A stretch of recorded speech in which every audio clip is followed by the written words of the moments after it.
All right, this is a common lilac, and you can see she's huge. And a lot of times when common lilacs get old, they stop blooming. But this one continues to bloom.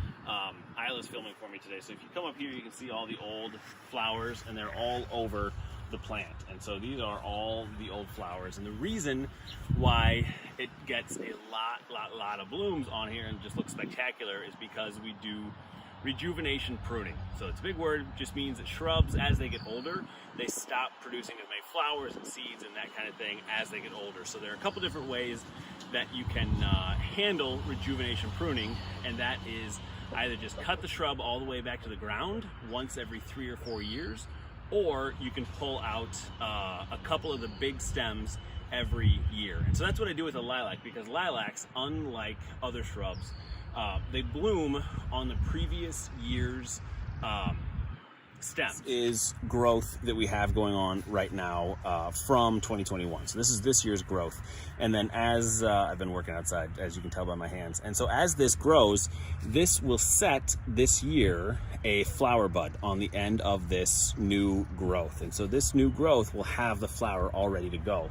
So if you prune lilacs anytime after the 4th of July or so, what you're doing is you're pruning off the flowers for next year. So right after your lilac is done flowering is when you want to prune them. And I'll show you how to do rejuvenation pruning on a giant lilac like this.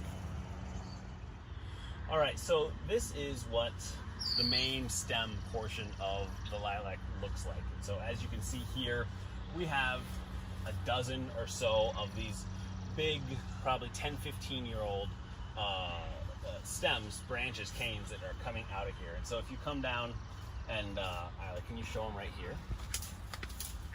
So if you look down here, this is one of the old ones from years ago that I cut off. And so this is where they cut off. So it forces all this new growth, which keeps the flowers getting new ones up. So we're gonna cut 2 of these big ones out this year so that it gives more room for new growth to come up. And then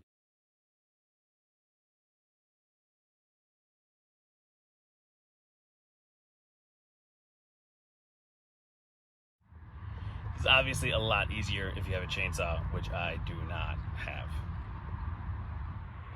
All right, so as you can see, we took out that massive branch. Isla, can you show them how big it looks on just sitting in the ground in my backyard there? So we took that dude out, and there's still a lot of shrub left, as you can tell. And so if you, Isla, can you come right here and look up?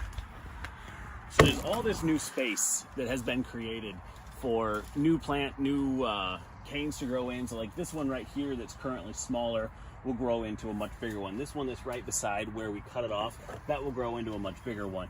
And so there's a lot of new space created for new plant material to grow, which will have a lot healthier flowers, and that's how you keep a lilac blooming year after year.